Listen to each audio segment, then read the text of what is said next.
Welcome back. We're here for another exploration of A Course in Miracles in Practice from the World Harmony Project. Today we're looking closely at Lesson 191. It's a powerful statement. I am the Holy Son of God Himself. This lesson really offers a fundamental shift in identity, doesn't it? It certainly does, and it's wonderful to be sharing this space with you again. If any questions or thoughts come up for you as we go, please feel free to email us. The address is acim@theworldharmonyproject.org, and you can also connect with us on TikTok and YouTube. Just look for at the World Harmony Project. Okay, let's settle into the lesson itself. Yes. I'll read the full text of Lesson 191 now. Just let the words wash over you. We'll read it straight through, and then we can talk about what comes up. I am the Holy Son of God Himself. Here is your declaration of release from bondage of the world. And here as well is all the world released. You do not see what you have done by giving to the world the role of jailer to the Son of God. What could it be but vicious and afraid, fearful of shadows, punitive and wild, lacking all reason, blind, insane with hate? What have you done that this should be your world? What have you done that this is what you see? Deny your own identity, and this is what remains. You look on chaos and proclaim it is yourself. There is no sight that fails to witness this to you. There is no sound that does not speak of frailty within you and without. No breath you draw that does not seem to bring you nearer death. No hope you hold but will dissolve in tears. Deny your own identity, and you will not escape the madness which induced this weird, unnatural, and ghostly thought that mocks creation and that laughs at God. Deny your own identity, and you assail the universe alone, without a friend, a tiny particle of dust against the legions of your enemies. Deny your own identity, and look on evil, sin, and death, and watch despair snatch from your fingers every scrap of hope, leaving you nothing but the wish to die. Yet what is it except a game you play in which identity can be denied? You are as God created you. All else but this one thing is folly to believe. In this one thought is everyone set free. In this one truth are all illusions gone. In this one fact is sinlessness proclaimed to be forever part of everything, the central core of its existence and its guarantee of immortality. But let today's idea find a place among your thoughts, and you have risen far above the world and all the worldly thoughts that hold it prisoner, and from this place of safety and escape you will return and set it free. For he who can accept his true identity is truly saved. And his salvation is the gift he gives to everyone, in gratitude to him who pointed out the way to happiness that changed his whole perspective of the world. One holy thought like this, and you are free. You are the Holy Son of God Himself. And with this holy thought, you learn as well that you have freed the world. You have no need to use it cruelly and then perceive this savage need in it. You set it free of your imprisonment. You will not see a devastating image of yourself walking the world in terror, with the world twisting in agony because your fears have laid the mark of death upon its heart. Be glad today how very easily is hell undone. You need but tell yourself, I am the Holy Son of God Himself. I cannot suffer, cannot be in pain. I cannot suffer loss, nor fail to do all that salvation asks. And in that thought is everything you look on wholly changed. A miracle have lighted up all dark and ancient caverns where the rites of death echoed since time began, for time has lost its hold upon the world. The Son of God has come in glory to redeem the lost, to save the helpless, and to give the world the gift of His forgiveness. Who could see the world as dark and sinful when God's Son has come again at last to set it free? You who perceive yourself as weak and frail, with futile hopes and devastated dreams, born but to die, to weep and suffer pain, hear this. All power is given unto you in earth and heaven. There is nothing that you cannot do. You play the game of death, of being helpless, pitifully tied to dissolution in a world which shows no mercy to you. Yet when you accord it mercy, will its mercy shine on you. Then let the Son of God awaken from his sleep, and opening his holy eyes, return again to bless the world he made. In error it began, but it will end in the reflection of his holiness, and he will sleep no more and dream of death. Then join with me today. Your glory is the light that saves the world. Do not withhold salvation longer. Look about the world and see the suffering there. Is not your heart willing to bring your weary brothers rest? They must await your own release. They stay in chains till you are free. They cannot see the mercy of the world until you find it in yourself. They suffer pain until you have denied its hold on you. They die till you accept your own eternal life. You are the Holy Son of God Himself. Remember this, and all the world is free. Remember this, and earth and heaven are one. Wow, that is quite something. So much packed in there. It really points towards a complete overturning of how we usually operate. It does. Maybe before we jump into discussion, we could pull out a few core threads, just to orient ourselves. Good idea. Okay, first off, the big one. Your true identity, as the Course puts it, Holy Son of God. It's presented as absolutely innocent, unchanged by anything you think you've done or what the world looks like. It just is. Right. And following from that, the second point, If you deny that core identity, that's when you perceive the world as, well, chaotic, frightening, punitive. The external view reflects that internal denial. And third, accepting this thought, I am the Holy Son of God himself, isn't just for you. The lesson says it frees you, yes, but that freedom somehow extends to everyone. Your release ripples outward. And the fourth key takeaway for me is that this release isn't earned. It's not about working off karma or anything like that. It's purely about remembering an innocence, a unity with God that was actually never lost, just forgotten. Okay, let's dive in there. This lesson, for me, it doesn't hit like a lightning bolt. It's more like it quietly rearranges the furniture in your mind, Yeah. steadily, persistently. And it really emphasizes that gap between the self we think we are, the one caught up in daily dramas, and this deeper, unchanging self. How does that distinction land for you in practice? That distinction is crucial. I find this lesson acts almost like a touchstone or a soft landing place. When the mind gets tight, when that self-concept feels small or scared, returning to, I am the Holy Son of God himself. It's not about forcing myself to believe it against all evidence. It's more like creating a little space for that other self to breathe, allowing it to be true beneath the noise. The emphasis is on remembering, not becoming. You don't have to strive to be this. You just have to remember you are. Something that jumped out this time reading it was the line, you look on chaos and proclaim it as yourself.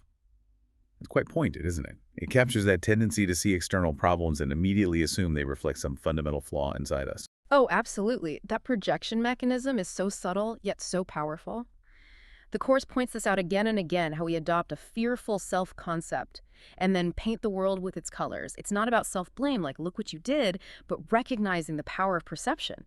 How choosing who you think you are literally shapes the world you experience. Many listening will likely recognize that feeling, that sense of inner turmoil mirroring outer conflict. And what strikes me is the lesson doesn't say, okay, now you have to fix your entire faulty perception system.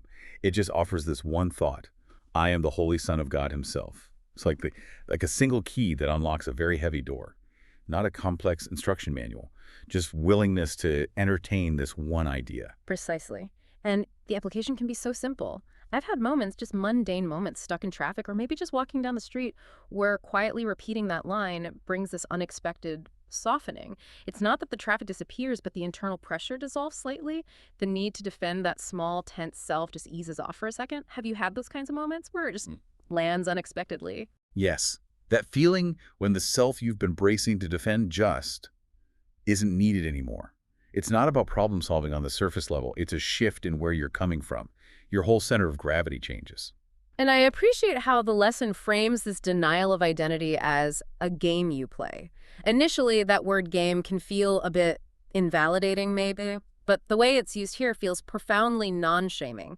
It's saying, look, this whole drama of separation and suffering, it's based on a premise you're choosing to believe. You can choose differently. It returns the power to you.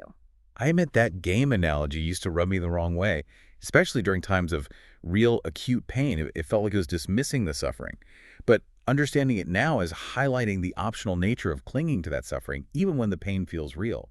That's both incredibly helpful and, frankly, a bit destabilizing at first. Yes, and the Course is careful not to say the pain isn't real in your experience. It feels real.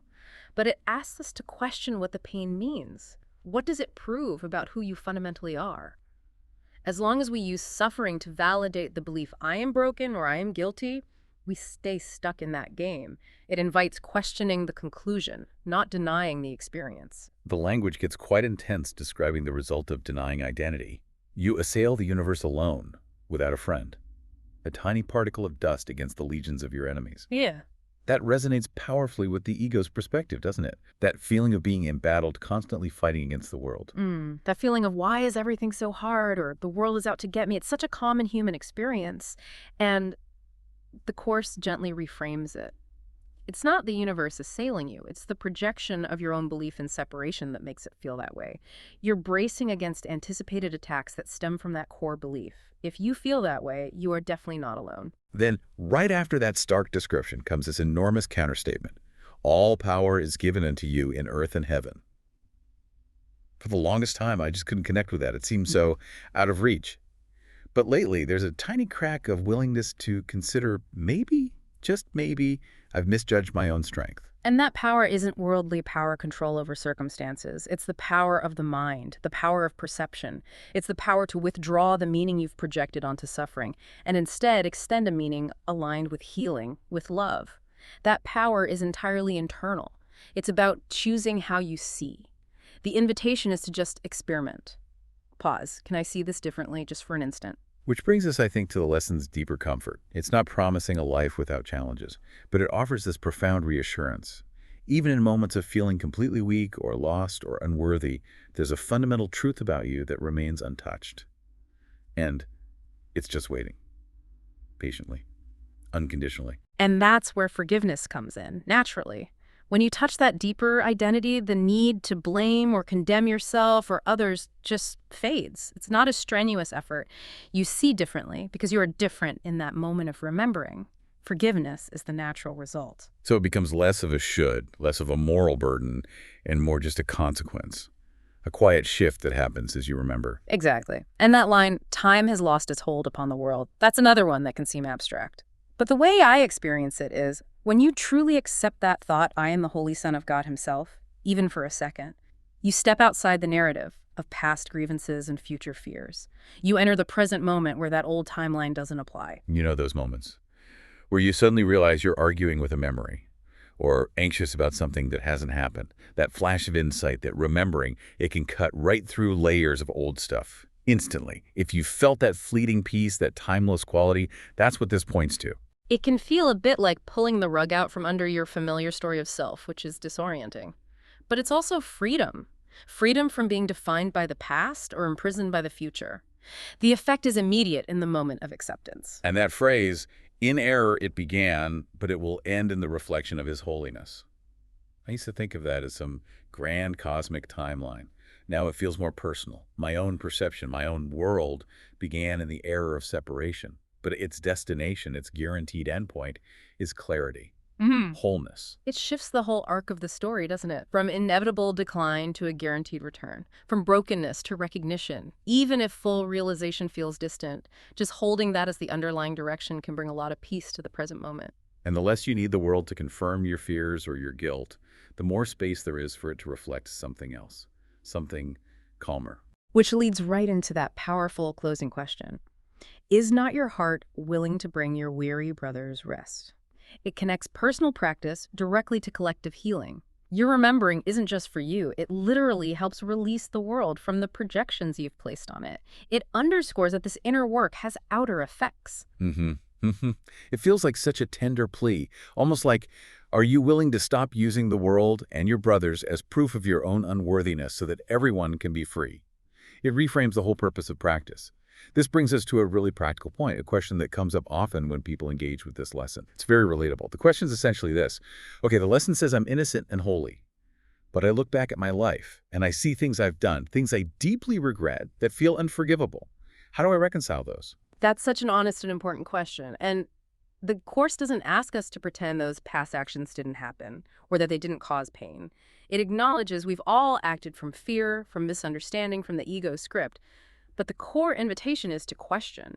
Do those actions define the truth of who you are? Right. The ego says, you did X, therefore you are X, bad, guilty, broken. But this lesson offers a completely different framework. It says your identity as the Son of God is constant, untouched by the illusions played out in the world. Not because the behavior was excused, but because the true discrepance. You never actually entered that state of separation. So it's not denying the action, but radically reinterpreting its meaning.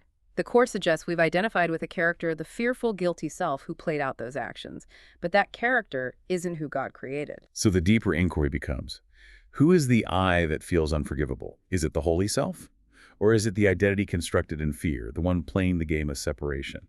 And the healing, according to the Course, happens when we release our identification with that false self that made the error, not by trying to make the ego good or forgive the unforgivable from the ego's perspective. It loops back to the lesson's core statement. I am the Holy Son of God himself.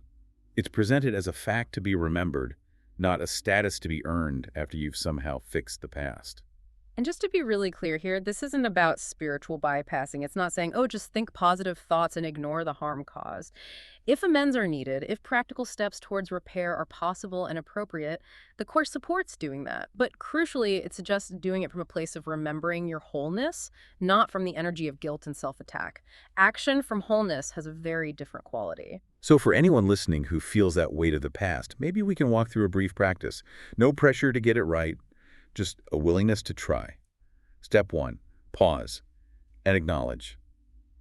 When that feeling of regret or guilt about something specific comes up, just pause.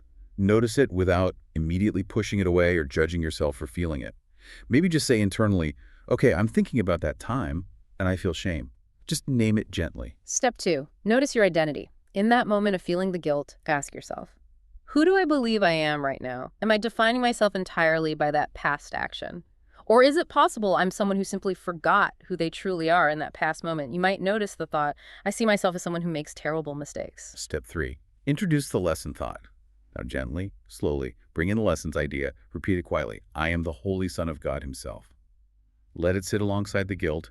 Maybe add, this pain I feel doesn't define the truth of me. My error came from forgetting, not from my core. Breathe with it. Don't force it. Step 4. Question the guilt's authority. You don't need to fight the guilt. Just gently question its ultimate truth. Ask, is it possible I'm mistaken about who I think I am?